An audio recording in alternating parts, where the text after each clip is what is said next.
Інфрачервоні пристрої є простим і зручним способом керування електронними системами на відстані. У цьому відео ми розглянемо принцип роботи інфрачервоного пульта, його використання з Arduino та створимо просту програму для обробки команд. Для нашого досліду знадобляться плата Arduino Uno, макетна плата, інфрачервоний приймач, пульт дистанційного керування і з'єднувальні дроти. Інфрачервоний пульт передає сигнали у вигляді імпульсів інфрачервоного світла, які приймач декодує для керування пристроями. Кожна кнопка на пульті має свій унікальний код. Приймач фіксує ці коди та передає інформацію до мікроконтролера для подальшої обробки. Для початку увійдіть у свій аккаунт Tinkercad та створіть новий проєкт. Додайте Arduino Uno, макетну плату, увімкніть усі компоненти та перетягніть інфрачервоний приймач та пульт.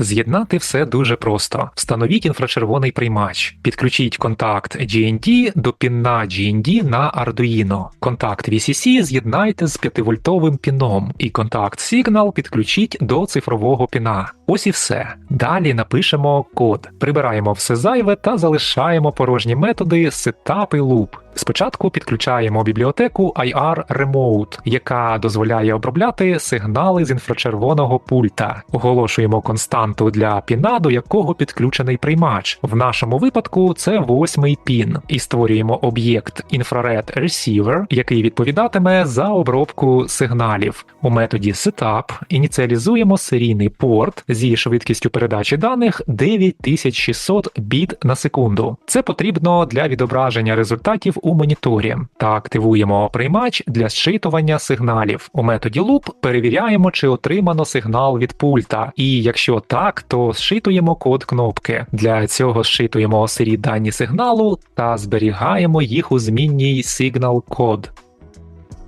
Далі перевіряємо, що отриманий код є коректним, тобто не 0 або не 0x8f, та виводимо код сигналу у 16-ковому форматі на серійний монітор. І після обробки сигналу готуємо приймач до отримання наступного сигналу. Давайте запустимо симуляцію.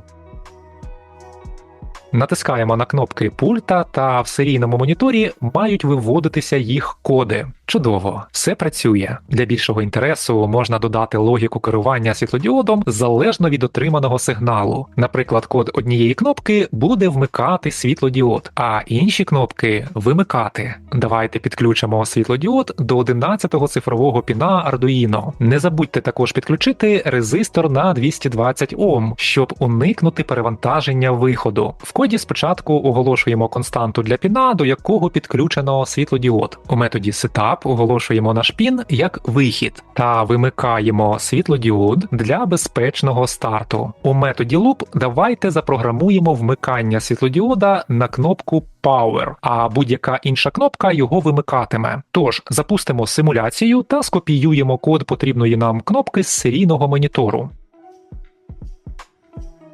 Додамо перевірку отриманого сигналу. Якщо сигнал відповідає заданому значенню, тобто коду нашої кнопки, то вмикаємо світлодіод. В іншому ж випадку вимикаємо. Також раджу додати вивід повідомлень до серійного монітора, щоб проконтролювати всі етапи.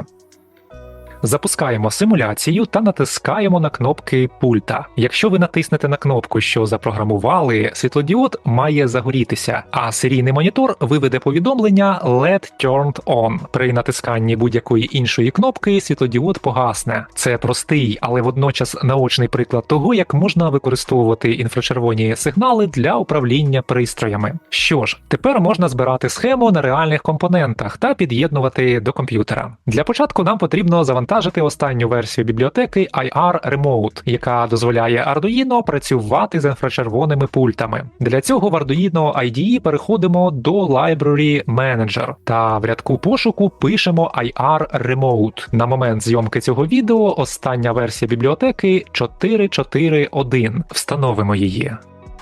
Далі вставляємо наш код із симуляції в середовище Arduino IDE. Спершу перевіряємо код через Verify, і якщо помилок немає, то натискаємо Upload. Не забудьте врахувати, що коди кнопок в симуляції та на вашому пульті відрізняються, і керувати світлодіодом поки що не вийде. Тож давайте увімкнемо серійний монітор та відстежимо код необхідної нам кнопки. Це можна зробити, натиснувши вгорі праворуч на іконку зі збільшувальним склом або обравши в меню Tools Serial Monitor. Натискаємо на вашому пульті кнопку Power та копіюємо отриманий код кнопки і замінимо ним той, що був у симуляції. Тепер знову перевіримо код через Verify та кнопкою Upload завантажимо його на плату. Тепер можна спостерігати, як світлодіод реагує на сигнали пульта. Натискання заданої кнопки вмикає світлодіод, а будь-якої іншої вимикає. Завдяки цій простій логіці ми додали цікавий візуальний елемент до експерименту. Тож сьогодні ви навчилися підключати та налаштовувати інфрачервоні приймачі, зчитувати сигнали пульта, а також створювати базову програму для керування світлодіодом. Посилання на код, як завжди, залишу в описі під відео. Якщо у вас виникли запитання або є цікаві ідеї для наступних проєктів, пишіть у коментарях. Дякую за увагу і до нових зустрічей!